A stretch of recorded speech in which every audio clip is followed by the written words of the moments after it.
Boa noite. Sejam todos bem-vindos a esse ponto de luz. Nós vamos dar início à leitura de hoje, para a gente já começar a ficar nas vibrações positivas aqui para a palestra do nosso irmão Felipe. Fonte Viva, item 69, firmeza e constância.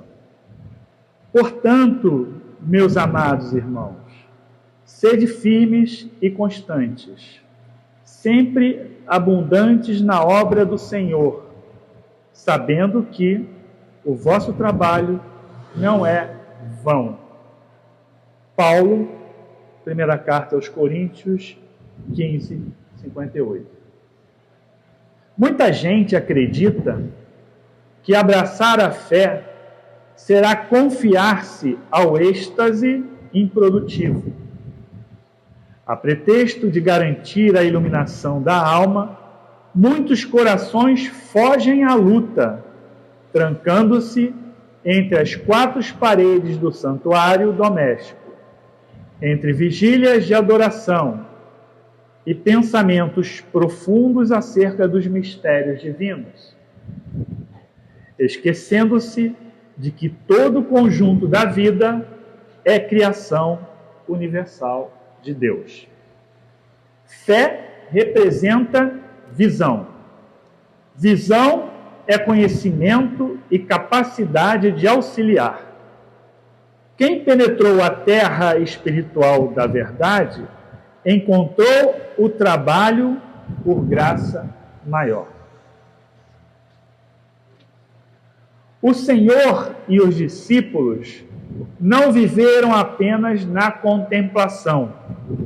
Oravam sim, porque ninguém pode sustentar-se sem o banho interior de silêncio, restaurando as próprias forças nas correntes superiores de energia sublime que fluem dos mananciais celestes. A prece e a reflexão constituem o lubrificante sutil em nossa máquina de experiências cotidianas. Importa reconhecer, porém, que o mestre e os aprendizes lutaram, serviram e sofreram na lavoura ativa do bem e que o Evangelho estabelece incessante trabalho para quantos lhe esposam os princípios salvadores. Aceitar o cristianismo é renovar-se para as alturas e só o clima do serviço consegue reestruturar o espírito e santificar-lhe o destino. Paulo de Tarso, invariavelmente peremptório nas advertências e avisos, escrevendo aos coríntios, encareceu a necessidade de nossa firmeza e constância nas tarefas de elevação, para que sejamos abundantes em ações nobres com o Senhor.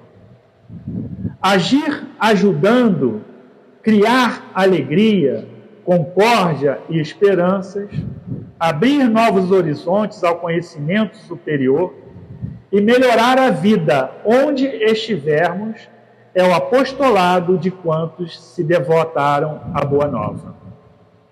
Procuremos as águas vivas da prece para lenir o coração, mas não nos esqueçamos de acionar os nossos sentimentos, raciocínios e braços, no progresso e aperfeiçoamento de nós mesmos, de todos e de tudo, compreendendo que Jesus reclama obreiros diligentes para a edificação de seu reino em toda a terra.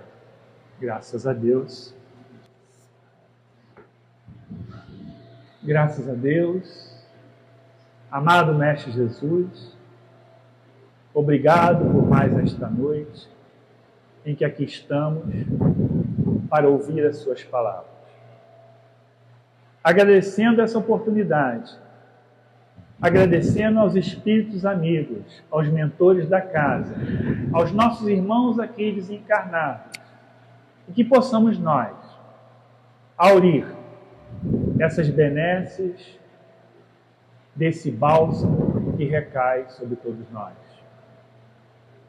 Rogamos ao alto que abra as nossas mentes, que renove os nossos corações, que enobreça os nossos sentimentos e que o nosso palestrante seja intuído pelos benfeitores espirituais e que possamos sempre dizer: graças, amado Mestre Jesus, pela oportunidade de estarmos aqui reencarnados e tentar vivenciar a sua doutrina. Que assim seja. Graças a Deus. Graças a Deus, que assim seja. Boa noite a todos. Que a paz e a luz do Mestre Jesus seja sempre nessa casa e com cada um de nós em nossas casas. Agradeço mais uma vez a direção da casa pela oportunidade de estar aqui para a gente bater um papo a respeito de um estudo que me foi proposto. O tema hoje são as faculdades morais e intelectuais. Esse é o tema. E a lição que o amigo leu, a meu pedido, do livro Fonte Viva, lição 69, era uma das lições de apoio do estudo. Então, a Beth, quando ela me manda um e-mail, ela me mandou a referência do Livro dos Espíritos, do Fonte Viva e do Evangelho. Eu gostaria de iniciar essa reflexão nossa de hoje chamando a atenção para um aspecto dessa leitura que foi feita para todos nós que estamos presentes nessa reunião hoje. Note que o Mestre, quando ele nos chama, quando ele nos convida a trabalhar na sua seara, ele coloca a prece, a oração, como um ponto importante. Essa conexão com o divino, né? Com o alto, para que nós possamos aurir, beber dessa fonte de inspiração, de amor, de bênçãos, de clareza, de caridade, é sempre muito bem-vinda. Mas se nós pudéssemos colocar em um grau de hierarquia aquilo que Jesus nos pede, em primeiro lugar está o trabalho. Nem a oração. E notem, isso que eu vos falo não sai da minha boca. Está escrito no Evangelho segundo o Espiritismo. Está no Livro dos Espíritos. Está na Gênese. O mais importante é o outro. É o próximo. É assim que nós vamos operar o verdadeiro cristianismo. Não é da boca para fora, não é falando bonito, como eu estou fazendo aqui, não é. É sendo mais caridoso, mais generoso, mais tolerante, mais benevolente, mais indulgente com o erro dos outros, dentro de casa, na rua, no trabalho, no mundo de relação. Quem consegue isso aqui atualmente? Não vamos falar nada. Fiquemos quietos, cada um na sua. Tudo bem, a gente entende. Se tivéssemos num planeta de nível hierárquico mais alto, e notem que a gente fala muito de nova era, fim de uma era. Outra coisa que o Evangelho aqui, eu fico impressionado, como um livro de 2 séculos já fala de fim dos tempos, nova era. Você vê que essa transição ela já vem ocorrendo, já tem algum tempo, né? E de, sei lá, poucos anos para cá que a gente ouve mais, como se isso tivesse começado anteontem. Bom, na verdade, Jesus já veio anunciar essa nova era.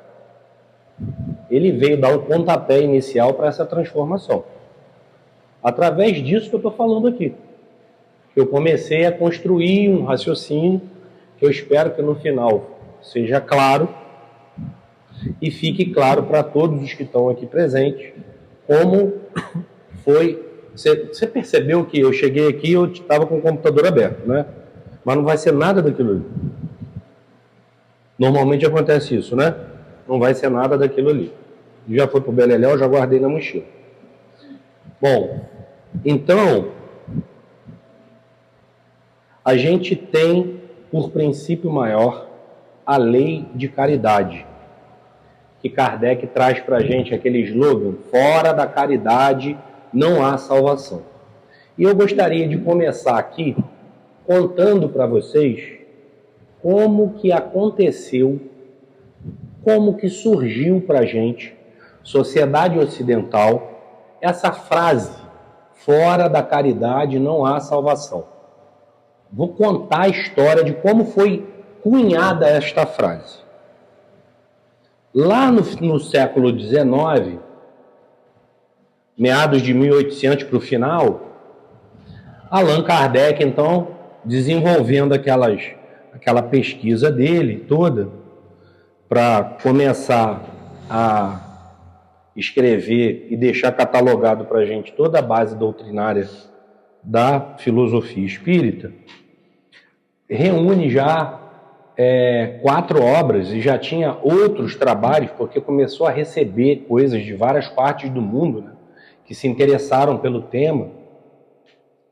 Já trouxe uma reflexão aqui para essa casa mesmo, chamando a atenção da gente para um aspecto. A doutrina espírita fala em 3 grandes revelações. Moisés, a primeira grande revelação, que foi o do muito antigo, trazendo a ideia do monoteísmo, do Deus único, que é uma coisa que não é unanimidade no planeta, longe disso. São muitas as religiões politeístas ainda. Então, até por isso os hebreus se dizem o povo escolhido, porque de fato um mérito a gente há de dar a quem tem. Sempre foi um povo que creu em um Deus único, Pai, Criador de tudo. A segunda revelação, depois de Moisés, o Cristo, Jesus. Então, o Cristo encarnado, o governador planetário, que vem nos trazer toda aquela mensagem de amor, de caridade. Reparem, qual é o maior legado que o Cristo nos deixa? É de palavra? É de escrita? Era de trabalho. Era de trabalho. Jesus nunca deixou de atender um necessitado. Ele atendeu prostituta. Ele atendeu relegados da sociedade. Relegados. Moradores de rua, mendigos. O homem do tanque de Batesda estava há mais de 30 anos aleijado, paraplégico. Ele curou. Era um Zé Ninguém. A prostituta, idem. Então, notem, atendia sem julgamento. Claro que a gente está falando de um espírito que conhecia aquele outro espírito. Sabia de todas as potencialidades daqueles espíritos. Sabia o porquê, a necessidade de cada um. Não curou a todos. Tem pessoas que não podem. É diferente do eu quero. É diferente do eu posso. Está na minha hora. Será que seria legal? É uma reflexão em cima disso. A gente pede muitas coisas. E a gente nunca faz a reflexão de: será que é o meu tempo de ser atendido nesse pedido? Será que se eu fosse atendido nisso, eu faria bom proveito? dessa graça, né? Enfim, e terceira e última revelação, a revelação espírita, que diferentemente das duas anteriores, que se firmaram na figura única de um homem, Moisés, boca a boca, naquele tempo. Cristo, boca a boca, naquele tempo. O Espiritismo não. O Espiritismo, quem quiser ler lá nos prolegômeros do Livro dos Espíritos, vai ver, vai se certificar que foi uma enxurrada de eventos que aconteceram em diversas partes do planeta Terra ao mesmo tempo. Nas Américas, na Europa, na Ásia, enfim. Foram recebendo. E Kardec foi, através de cartas naquela ocasião, o pessoal se comunicava, ia recebendo um trabalho daqui, um trabalho dali, e ele juntando, diz a literatura, né? E a gente confia naquilo que está pela altivez do cara, pela postura moral dele, que é um dos temas que a gente vai falar aí. Foram mais de 1000 centros espíritas utilizados como base da pesquisa dele, catalogando eventos, fazendo questionamento, vendo o que se dá, perguntando, julgando, será que é isso mesmo? Acredito no que está sendo falado? Não está? Sempre fazendo um balanço entre a razão e a fé, né? A fé e a razão, elas são uma base importante desse ponto que a gente está colocando. E aí, aonde entra esse contexto aqui de faculdades morais e intelectuais? A construção que a gente vai fazer é a seguinte. Primeira pergunta do Livro dos Espíritos, Kardec suprime o artigo, tal a sabedoria desse homem. Pergunta assim para os espíritos, que é Deus? E os espíritos respondem, inteligência suprema, causa primária de todas as coisas. Eu vou começar com esse ponto para a gente iniciar com a seguinte reflexão. Para quem já arranhou algum estudo em obras básicas da doutrina espírita, sabe que ele perguntou, o que é espírito? E os espíritos respondem, é o princípio inteligente. Nós somos princípios inteligentes. Deus, por definição, é inteligente. Inteligência, não é não. É inteligência suprema. Causa primária de todas as coisas. Daí, a gente já tira um ponto de reflexão. Essa história de imagem e semelhança de Deus, essas coisas que a gente ouve, né? E ouviu muito, porque a gente está inserido dentro de uma realidade cultural. Por que eu comecei com isso? Porque é muito difícil vencer os entraves de uma marca cultural que vem de séculos, fazendo lavagens cerebrais na gente. E são incutidos conceitos na nossa cabeça que vão fazendo com que a nossa mente sempre fique constrita, não seja capaz de alcançar voos maiores e pensar um pouquinho fora da casinha. É a mesma coisa que eu dizer para você o seguinte, todo mundo aqui, se for ali para o gramado, num dia como o de hoje, durante o dia, receberia um raio de sol?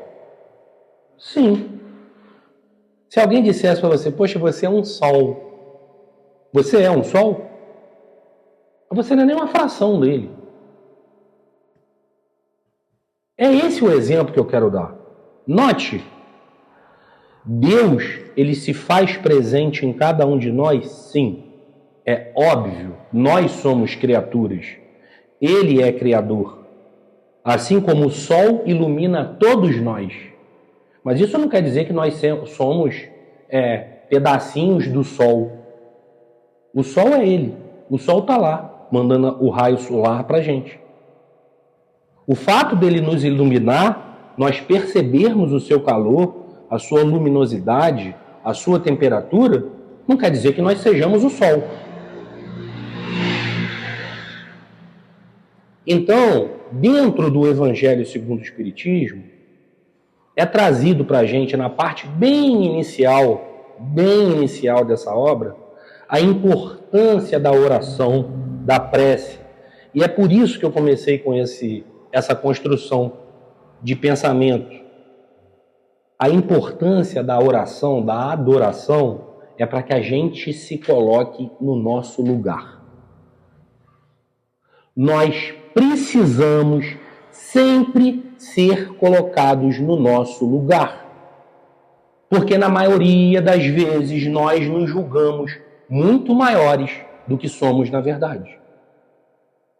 O nosso tamanho é muito pequeno.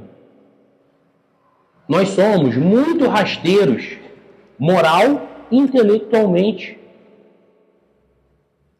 E a gente precisa cultivar um dos remédios mais importantes trazidos pela palavra de Jesus, que é o quê? Humildade. Meus queridos, por que Jesus, no famoso ato do lava-pés, lavou o pé de todos os 12 discípulos dele? Por que vocês acham que Jesus fez isso? Notem, no tempo em que Jesus viveu, o serviço de lavar um pé de alguém era dado aos escravos, às pessoas tidas como de menor importância dentro de uma família, de uma casa. E ele lava o pé de um a um e quando termina, olha para cada um deles e diz assim: vocês entenderam o meu gesto, a minha atitude aqui com cada um de vocês? Eu fico imaginando as caras, né? Juro, eu fico imaginando as caras. É como se um professor universitário tivesse querendo construir um diálogo filosófico com um bando de criança de 8, 10 anos de idade. São essas as caras que ele deve ter visto. Como deve ter sido difícil. E o cara está querendo dizer ali, humildade sempre. Nem eu me julgo no direito de me colocar acima de vocês. E a gente não consegue, às vezes, calar a boca. Nós não conseguimos calar a boca em determinadas situações. É essa que é a verdade. Em muitas circunstâncias, o que a gente precisa é se calar para não se comprometer ainda mais. Morde o cotovelo, se vira nos 30, né? Mas se cala, não fala. A gente tem dificuldade até para fazer isso. E da onde que vem essa base toda? Esse engajamento, né? Primeiro de tudo, aí sim vem a questão da construção. A gente precisa cultivar um comportamento de oração, de conexão, vamos mudar assim? Claro, isso é importante. Mas notem, o fato de... Outra, assim, me desculpa, mas é porque a coisa vem meio assim aos atropelos para mim. Por exemplo, aqui também está colocado da seguinte maneira: o que é mais importante? A oração? Não, o esforço. Deus, o Criador, Jesus, o governador planetário, ele conhece a gente. Sabe? Ele não conhece aquele da rua, não. Felipe da rua, do portão da Pingo de Amor para fora. Esse aí é um. Ele conhece Felipe do portão da casa dele para dentro. Aquele que come 1 quilo de sal com o outro, né? Aqueles bordões, né? Que vê o outro de pijama, né? Eu tinha uma paciente que falava, conhece ele de pijama? Para saber? Era ótima essa senhora. Maravilhosa. Porque depois eu ia entendendo as situações, né? Assim, de fato. né? A convivência é danada. Exige muito da gente, né? Muita paciência, jogo de cintura, abrir mão. O que é o abrir mão? O abrir mão é você saber se anular, entre aspas, às vezes, se colocando numa posição que tudo bem, é melhor isso do que um desequilíbrio, uma briga, um evento pior. Eu acho que esse esforço íntimo, diário, de cada um, tenho convicção, acho não, que eu comecei com acho, tenho certeza que esse esforço, ele é visto com muito mais alegria, de uma forma muito mais valorosa pelos nossos amigos espirituais, pelos nossos anjos da guarda, anjos guardiões, por Jesus, pela divindade, do que o discurso, a oração. Que no ato de oração, eu repito, não é desvalorizando o ato, longe disso. É importante. É um momento que você se prontifica a estabelecer essa conexão com seus amigos, com seus antepassados, com Jesus, com o Criador, com a espiritualidade. Sempre é importante. Mas mais importante do que isso é o nosso esforço de cada dia para a gente ser um pouquinho melhor. É pedir assim, eu quero ser amanhã um pouquinho melhor do que eu fui hoje. É pensar naquele... Deu um mole, discutiu com alguém, não tem problema. Assim que eu encontrar com aquela pessoa, eu vou encontrar com ela, poxa, você me perdoa. Aquele dia eu me exaltei, estava nervoso. Por favor, me desculpa. Eu prometo que isso nunca mais vai acontecer. Você procura, se livra, se liberta daquilo, né? Isso nos deixa mais leve. E isso vai matando dentro da gente, que é esse que é o ponto. Isso vai matando dentro da gente aquilo que a gente precisa matar, que é a chaga de todos os desequilíbrios que a gente cria para a gente mesmo, que é o orgulho e a vaidade. Então nota que ou o orgulho e o egoísmo, tanto faz, tá? Porque eles entre si, eles são muito parecidos. As raízes são muito parecidas. As raízes são as questões materiais.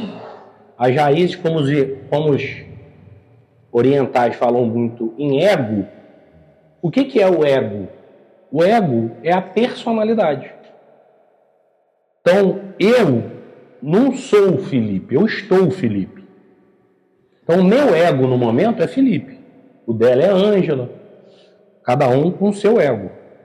E o ego, como personalidade, como ser encarnado, expressando todo um conteúdo projetado para essa experiência de agora, ele berra igual criança.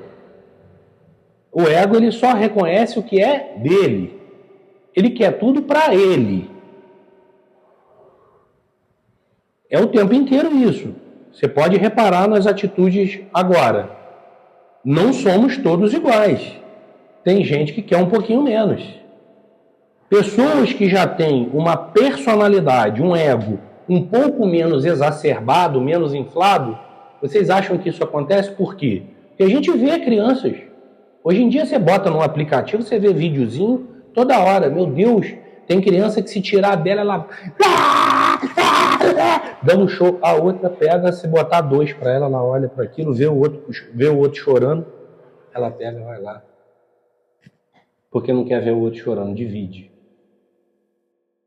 O que tem de diferente, então? É isso aqui. O que tem de diferente é isso aqui. Então por que a minha construção filosófica de pensamento, a nossa construção, perdão, começou desta maneira? Para a gente conseguir entender que existem 2 maneiras da gente conversar a respeito de faculdade moral e intelectual? A gente pode falar de nós, encarnados neste momento, de tudo que a gente faz ou deixa de fazer em relação a adquirirmos conhecimento, faculdade intelectual, leituras, buscar estudos, vir nas reuniões, frequentar uma reunião de estudo, se preparando intelectualmente. E a gente sabe que o preparo intelectual, ele é importante para a aquisição da moralidade. Não é uma coisa obrigatória. Notem, estou querendo dizer que uma pessoa que é extremamente culta e que tenha um conteúdo, uma quantidade de conteúdo intelectual enorme, ser um espírito de moralidade extremamente pequena, baixa. Agora, o que a gente não pode deixar de conceber aqui é que a moralidade, sim, ela anda junto de conhecimento. O conhecimento é imprescindível para o avanço da moralidade. Porque nós aqui, estamos presos dentro de uma realidade, queiramos ou não, a que a gente tem de fato agora, para nós nos modificarmos, nos melhorarmos, é a realidade material. Estamos aqui encarnados, conversando sobre isso. Então, o reme está aqui. No casamento, no trabalho, na sociedade, na política, blá, blá, blá. Tá? Resumo da ópera. Nós precisamos exercer o nosso poder de julgamento o tempo inteiro. Ângela, vamos fazer tal coisa assim, assim? Não quero. Por que você não quer? Não me interessa esse tipo de assunto. Não, acho que não vai me acrescentar, não tenho interesse. Por quê? Ela tem um julgamento dela. Ela não tem interesse em querer saber, se envolver em determinadas situações, ela não quer. Isso é uma coisa que a gente tem que respeitar, porque é de cada um, é individual de cada um. Ou, estamos aqui numa determinada situação, todo mundo aqui vai levar alguma coisa por fora, um qualquer, um simidão, mas está tudo certo. Isso aí já é praxe. Eu não quero. Como assim você não quer? Por que você não quer? Mas isso é normal, cara. Me lembro, tipo assim, essa semana eu acabei de passar por uma situação, uma pessoa recém-ingressada num concurso, que chegou 3h30 da tarde, pode ir embora. A pessoa, não vou embora, não está na minha hora. Não, mas já acabou seus atendimentos, sua agenda. Você pode ir embora. Mas eu não quero ir. Eu quero cumprir meu horário, eu tenho um horário a cumprir. Meu horário é até 4h30. Eu vou ficar mais uma hora aqui. Entende o que eu estou querendo dizer? Eu estou falando coisas, mas para a gente entender o seguinte. Existem atitudes e a nossa vida é pautada em escolhas o tempo inteiro. Quem vai definir o que é certo e errado? Quem vai definir o que eu posso, mas não devo? O que eu quero, mas não posso? O que eu quero e não devo? Ou o que eu devo, mas não posso ainda? É isso aqui. É pautado no conhecimento, o conhecer as coisas te dá mais possibilidade de você analisar. Percebem? Quando você pega uma pessoa, vou dar um exemplo bem tosco assim, acontece muito dentro da casa espírita, como acontece do lado de lá. Não tem diferença nenhuma.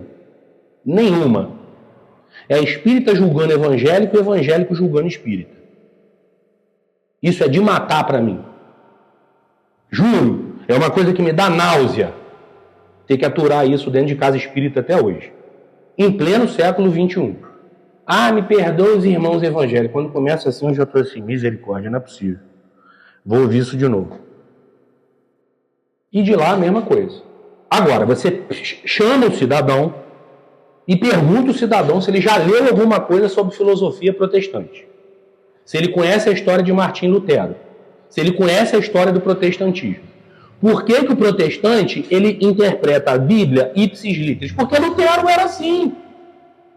Isso não é culpa deles. Isso é da filosofia deles. Meu Deus! Martim Lutero cisou com a Igreja Católica por causa disso. Ele era contra determinadas reformas, ele fez a reforma protestante e ele entendia que a Bíblia não podia ser interpretada em determinadas circunstâncias. Tinha que ser a letra da lei.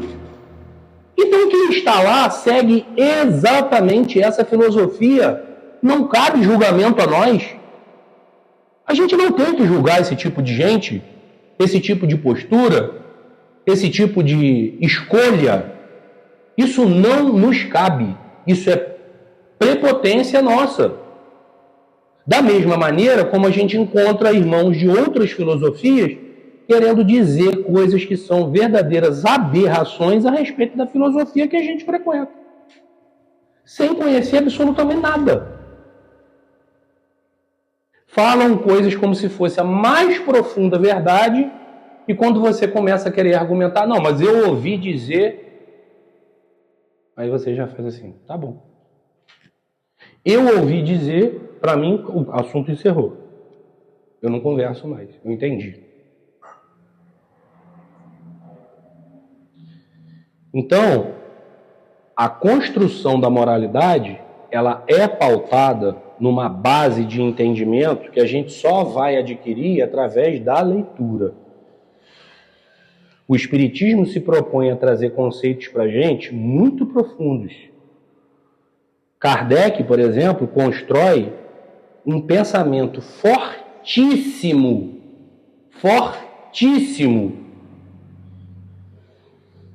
para aniquilar com o materialismo, que é uma coisa muito forte que a gente vê hoje em dia.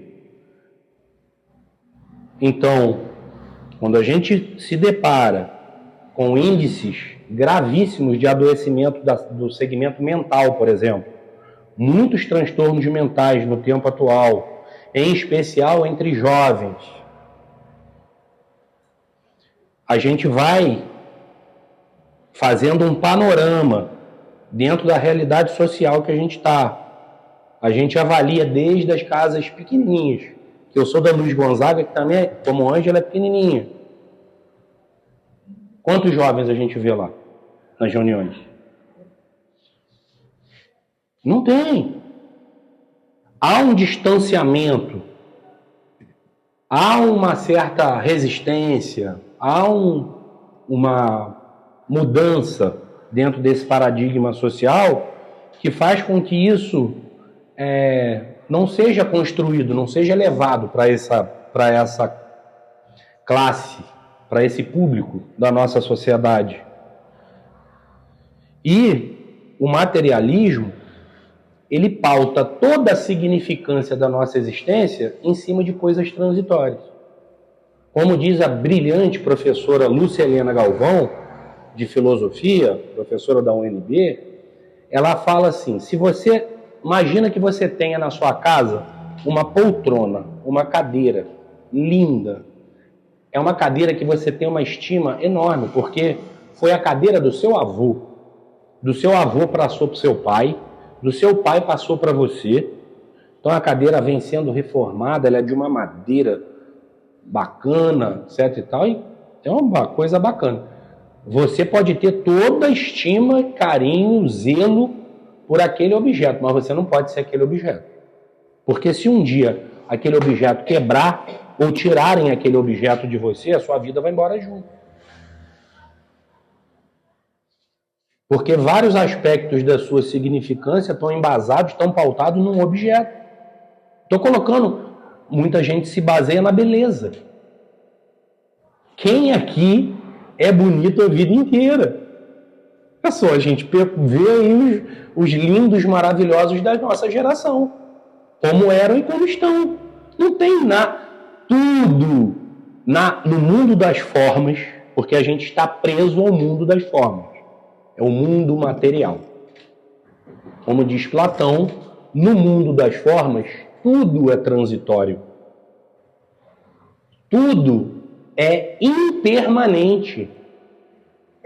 Então, não se apegue a nada, meus queridos. Porque tudo vai passar. Vai passar o seu dinheiro, vai passar o seu carro, vai passar a sua família, vai passar a sua beleza, vai passar tudo. A gente tem que se apegar, buscar um amparo moral, intelectual, em cima de quê? Se ao contrário da cadeira, a gente se pautar em amor, caridade, fraternidade, indulgência, quem que tira isso da gente? Ninguém. Isso ninguém tira de você. Você pode estar na rua, ser morador de rua, mas a fraternidade, o amor, a indulgência, a benevolência continuam com você. Materialmente, podem tirar tudo de você. Agora, moralmente, não lhe tiram nada do que você construiu. Esses são os bens que a gente tem que falar. Então, aspectos, faculdade moral e intelectual, sem falar naquilo que é o importante, que é aquilo que o espírito leva, que nós como seres vamos levar, isso é que é importante. E aí, eu quero pegar e quero ler para vocês um trechinho que é muito importante, que é chamado o seguinte. É do Evangelho segundo o Espiritismo, tá? Instruções dos Espíritos, intitulado A Nova Era. Eu não estou falando? Estou falando aqui desde o início, né? A Nova Era. Vamos ver o que o Evangelho traz para a gente, pontuado em cima disso. Vamos tentar fazer um paralelo. Deus é único e Moisés é o Espírito que Deus enviou em missão para fazer com que ele fosse conhecido. Não somente dos hebreus, mas também dos povos pagãos. Pagãos eram todos que não eram monoteístas ou não tinham a religião dos judeus na época, né? O povo hebreu foi o instrumento que Deus utilizou para se revelar por intermédio de Moisés e pelos profetas. E as vicissitudes, ou seja, as dificuldades, porque esse povo passou, foram destinadas a impressionar e fazer cair o véu que ocultava a divindade aos homens. Os mandamentos de Deus dados por Moisés contêm o germe da mais ampla moral cristã. Os comentários da Bíblia restringiam-lhe o sentido, porque, posta em ação com toda a sua pureza, não seria então compreendida. Mas os 10 mandamentos de Deus nem por isso deixaram de ser como um frontispício, brilhante, como o farol que devia iluminar a humanidade no caminho que ela teria que percorrer. Ou seja, era o remédio necessário que o povo daquele tempo precisava para se manter dentro de um padrão de moralidade mínimo, né? Era uma matança sem fim, era uma coisa brutal. Pensa nesse tempo. Então estava lá, não matarás, não é isso? Não cobiçarás, amarás o Senhor teu Deus acima de todas as coisas, ao teu próximo, enfim. Eram as leis que começavam a trazer para a gente o quê? Noções de moralidade. Precisamos aprender a viver socialmente como seres civilizados. E não somos até hoje. Longe disso, hein? Muitos hoje em dia aí ainda bradam por verdadeiras atrocidades. A moral ensinada por Moisés era apropriada ao estado de adiantamento em que se encontravam os povos a quem ele estava destinado a regenerar. Esses povos semi-selvagens, quanto ao aperfeiçoamento da alma, não teriam compreendido que se pudesse adorar a Deus sem a realização de holocaustos, nem que fosse preciso perdoar a um inimigo. A inteligência deles, notável sob o ponto de vista da matéria, O mesmo sob o das artes e das ciências era muito atrasada em moralidade. E não seria convertida sob o domínio de uma religião inteiramente espiritual. Era-lhes necessária uma representação semimaterial, como a que a religião hebraica lhes oferecia. Os holocaustos falavam aos seus sentidos, enquanto a ideia de Deus falava ao seu espírito. O Cristo foi o iniciador da moral mais pura, mais sublime, da moral evangélico-cristã, que deve renovar o mundo, aproximar os homens e torná-los irmãos, que deve fazer jorrar de todos os corações humanos a caridade e o amor ao próximo, e criar entre todos os homens uma solidariedade comum, enfim, de uma moral que há de transformar a terra e dela fazer uma morada para espíritos superiores ao que hoje a habitam. É a lei do progresso, à qual a natureza está submetida, que se cumpre, e o espiritismo é a alavanca da qual Deus se utiliza para fazer a humanidade avançar. São chegados os tempos olha quanto tempo, hein? São chegados os tempos em que as ideias morais devem se desenvolver para que se realizem os progressos que estão nos desígnios de Deus. Eles devem seguir o mesmo caminho que as ideias de liberdade percorreram e que foram suas precursoras. Não se creia, porém, que esse desenvolvimento se fará sem lutas. Não, elas precisam, para chegar à maturidade, de abalos e discussões, a fim de que chamem a atenção das massas. Uma vez despertada essa atenção, a beleza e a santidade da moral irão impressionar os espíritos. Impressionar, gente, na verdade, de imprimir na gente mesmo.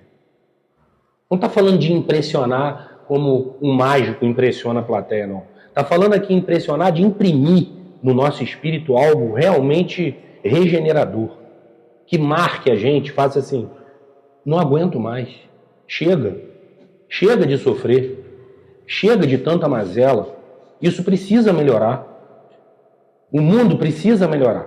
Para isso a gente precisa ter um olhar mais amoroso e mais fraterno para os outros, para o irmão próximo. É por isso que a verdadeira divindade ela se faz aqui, é na horizontalidade, não é aqui não.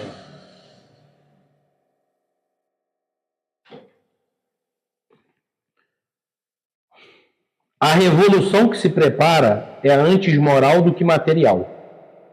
Os grandes espíritos mensageiros divinos inspiram a fé, para que todos vós, obreiros esclarecidos e ardentes, façais ouvir vossa humilde voz, porque vós sois o grão de areia, mas sem grãos de areia não haveria montanhas. Lindo, né? Assim, pois, que estas palavras, abre aspas, nós somos pequenos, fecha aspas, não tenham mais sentido para vós, a cada um a sua missão, a cada um o seu trabalho.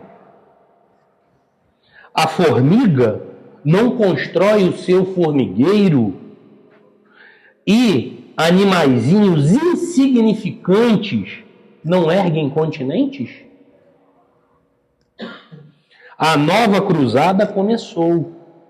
Apóstolos da paz universal e não de uma guerra.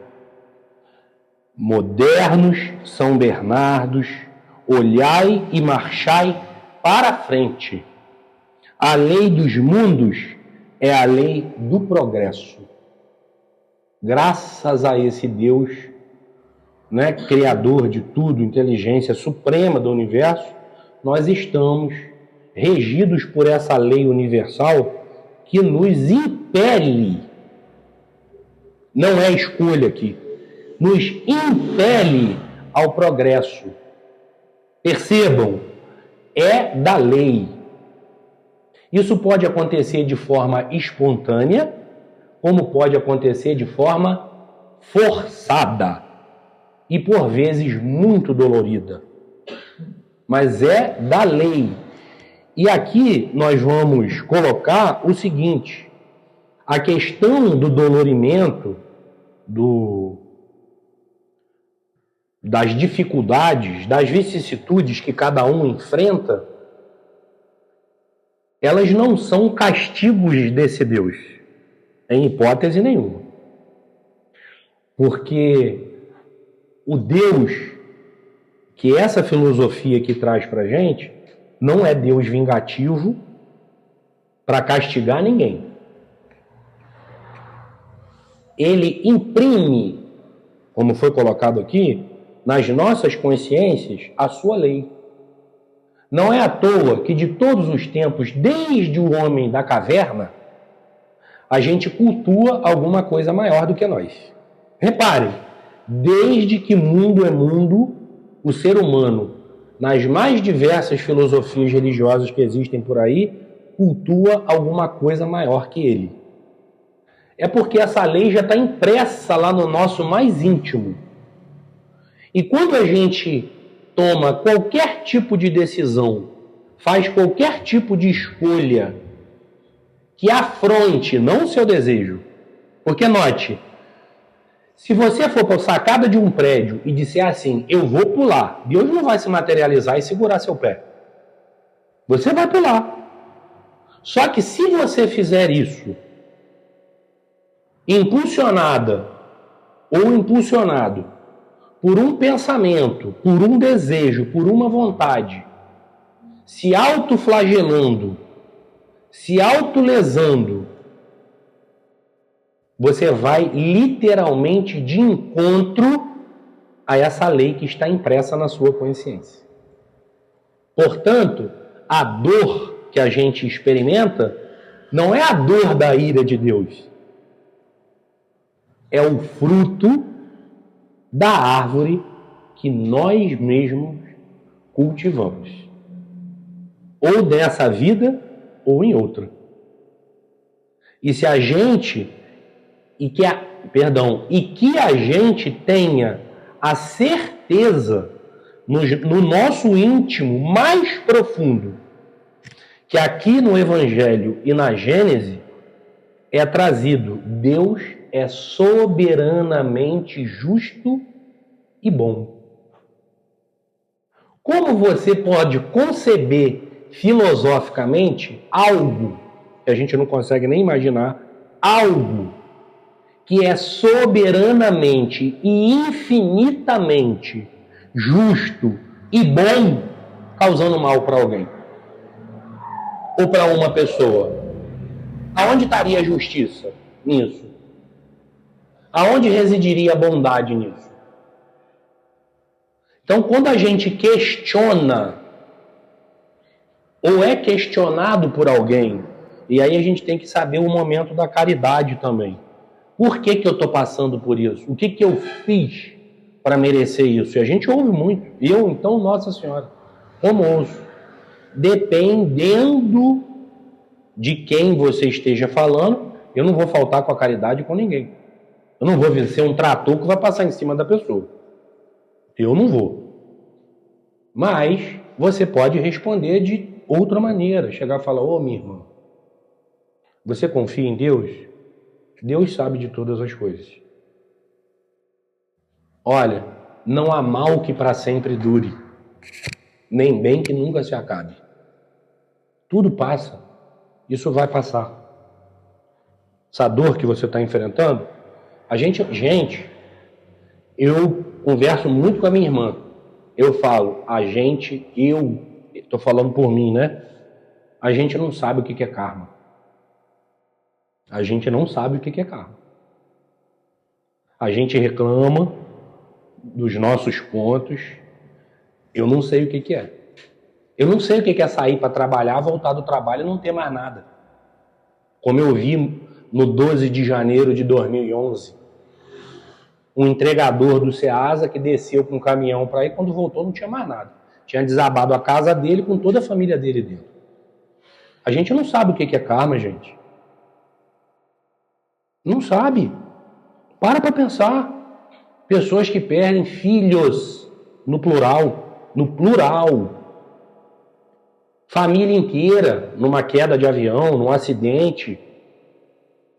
A gente não sabe o que é karma. Eu, pelo menos, graças a Deus, eu não sei. Isso deve ser, sabe por quê? Porque eu sou desse tamanhozinho assim, ó, espiritualmente. Eu devo ser bem miúdo mesmo. Porque já diz que Deus dá a cruz de acordo com a capacidade do ombro, né? Se minha cruz está muito leve é porque eu devo ser um chulé. Estou falando sério. Estou falando sério. E ao contrário, as pessoas que porventura estejam aqui, aqueles que eu posso ver e os que eu não posso ver, se acham que a sua cruz está muito pesada, é porque espiritualmente você é uma pessoa muito capaz de levar essa cruz. De verdade, eu sou capaz de dizer que espiritualmente muitos de nós pedimos isso. Pedimos isso. Eu quero passar por isso. Eu preciso passar por isso. Para poder me desenvolver nesse, naquele ou naquele aspecto. A gente não tem consciência, né? De tudo que a gente pediu. Mas até isso é muito possível que tenha ocorrido para muitos de nós. Então a gente precisa sempre, quando a gente estiver assim instável, e é esse o ponto que eu queria chamar, fechar os nossos olhos assim 10 segundos. Dá para fazer em qualquer lugar. 10 segundos e lembrar assim, não. O Deus que eu creio, a inteligência suprema que eu creio, é soberanamente justo e bom. Então não há nada que esteja acontecendo aqui que não seja dentro da programação reencarnatória para mim, para essa pessoa que está do meu lado, e está tudo sendo do jeito que provavelmente eu pedi para que fosse. Aí sim, você pede a Ele, pede a Jesus, pede aos seus amigos espirituais, me dê força, Senhor. Me dê força. Eu estou fraquejando, estou precisando de ajuda. Não estou aguentando. Nessa hora, claro, isso também é humildade. Por que a gente não pode pedir ajuda? A gente deve. Aliás, a gente está aqui para desenvolvermos um outro conceito que é tema de palestra, sempre, que é a grande família espiritual. Que a doutrina traz para a gente uma diferenciação do que é parentela e do que é família. Parentela, a gente sabe o que é. Todo mundo aqui sabe o que é. Parente é aquele que a gente não escolhe, né? Errado. Errado. Escolhe e escolhe muito. Essa é outra escolha que a gente fez e agora aqui quer se arrepender, quer roer as cordas. Né? Então, parentela, eu tenho uma metáfora na minha cabeça assim, que é o seguinte: parentela é o caminho. Família é o destino. É o final. Então a gente vai aqui no reme-reme, se acotovelando daqui, dali, briga aqui, pede perdão acolá, se abraça, me perdoa, pelo amor de Deus. Só não deixa ninguém morrer brigado. Não faz isso. Tá lá. Perdoe o seu irmão, se redima com seu irmão, enquanto tu andas de ombro a ombro com ele. Vai lá, pisa em cima do orgulho, lembra que tu é menor que uma pulga. Vai lá, meu querido, minha querida, me perdoa. Vamos botar uma pedra em cima disso? Vamos acabar com isso? Gente, para que você vai ficar amarrado a isso? Encerra isso. Não tem nada que justifique isso. Acabou. É a nova era. Acabamos de ler aqui. Jesus veio trazer para a gente os ensinamentos morais da nova era. Se a gente está conversando sobre isso, é porque o tempo do planeta está indo embora. Como aconteceu em outros planetas, para quem não está entendendo o que eu estou falando, eu vou me explicar. Em outros planetas, assim como a Terra, que passaram por um período de transição planetária, espíritos que eram renitentes, não mudavam seus comportamentos de forma nenhuma e atrapalhavam o andar, o desenvolvimento energético daquele planeta, porque quando o planeta se transforma, ele se transforma como um todo. Né? Tem que se transformar as partes para se transformar ele todo.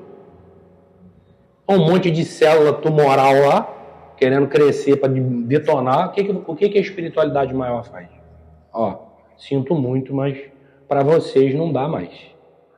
E pega aqueles espíritos e levam para outros orbes, outros planetas, para que esse aqui floresça, às vezes, espíritos que não se recusam a ingressar dentro de uma proposta moral trazida pelo governador planetário, que foi Jesus Cristo, na lei de amor e caridade, se recusa. Só quer viver do mal, só quer praticar o mal, não se redime, vai ser tirado à força, como a gente faz com criança. Desce daí. Uma, duas, da terceira vez, o que você faz? Não bate não fala pelo amor de Deus hoje em dia. Vai pro castigo. Acabou. Tá sem celular uma semana, sem videogame um mês e vai ficar lá no quarto pensando agora nas besteiras que fez. Pronto. Então, é o que a gente está vivendo aqui. Então a gente está vivendo períodos em que espíritos estão sendo retirados à força do planeta, provavelmente exilados para outros orbes, para que esse planeta construa um ambiente mais fraternal entre os seres humanos. Né? Notar que um planeta de provas e expiações, que é o que a gente está, o mal predomina. Por definição, é um lugar onde o mal predomina. E no estágio seguinte, está dizendo que o bem predomina. Eu não sei se eu estou sendo claro, mas está dizendo que o mal permanecerá em ambos, né? Não é que a gente venceu todos os obstáculos. Longe disso. Tá? Até porque, se a gente pensar filosoficamente falando, qual é o limite da nossa evolução? Tem? Infinito. A gente não tem limite. No meu entendimento, o único ser que é assim, incomensurável, que é a fonte de tudo, é o Deus. É a fonte criadora de tudo. Ele é a inteligência. Ele é tudo. Tudo que é produto dele, nós, espíritos, vamos evoluir de forma infinita. Infinita. Em autoconhecimento, em amor, em cuidado. Hoje a gente é obrigado a conviver numa família. Quem sabe daqui a algum tempo a gente não fica sendo responsável por cuidar de uma família. Responsável. Espiritualmente. Né? Hoje em dia tá ruim de administrar uma casa, né? Tá ruim de conviver com 2, 3 dentro de casa. Porque o conceito de família é isso. Percebe? Vou botar vocês aí, ó, dependendo do número de filhos. Vamos supor, tem família também que exagera, né? 10 filhos. Aí tudo bem, já é um produto maior. Mas que seja 10 filhos mais um casal, são 12 pessoas convivendo na casa. 12. Hoje em dia a galera quer ter o quê? 2, 4, 3 dentro da casa. Já é ruim. Pô! Estamos querendo falar em convívio fraterno, mas tá ruim de conviver em 3. Então, a gente precisa, de verdade, agora sem brincadeira,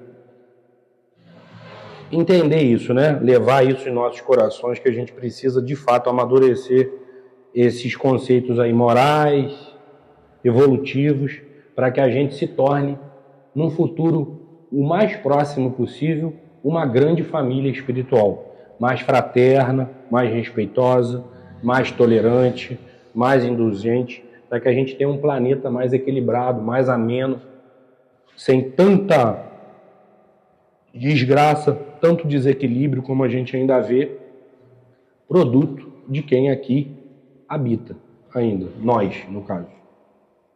Né?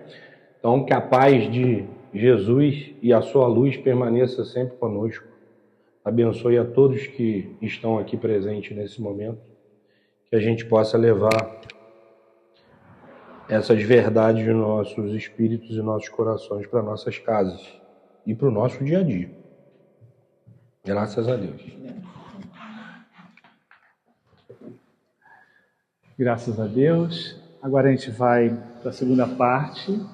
Quem quiser receber o passe é só ficar sentado, vão ser chamados para receber o passe lá e ganhar essa energia, né, do nosso passe. E vamos então fazer a nossa prece final, agradecendo ao nosso irmão Felipe, palestrante da noite de hoje, agradecendo desde aqueles que aqui nesse ponto de luz fizeram as mais simples tarefas, até aqueles que das mais altas esferas nos enviaram as suas reservas de luz. Agradecendo esse estudo de hoje e que possamos voltar aos nossos lares em segurança, com essa reflexão, para que possamos ser um pouquinho melhores, ajudando numa sociedade, numa terra mais justa, equitativa, fraterna, solidária. Que com essa reflexão possamos tentar seguir a máxima da doutrina espírita, que fora da caridade não há salvação. Que o Pai Maior nos dê força, fé e coragem para continuarmos a caminhada de cada um de nós rumo ao nosso verdadeiro destino, que é sermos espíritos puros, porque Jesus nos disse que nenhuma das suas ovelhas se perderá. Que assim seja. Graças a Deus.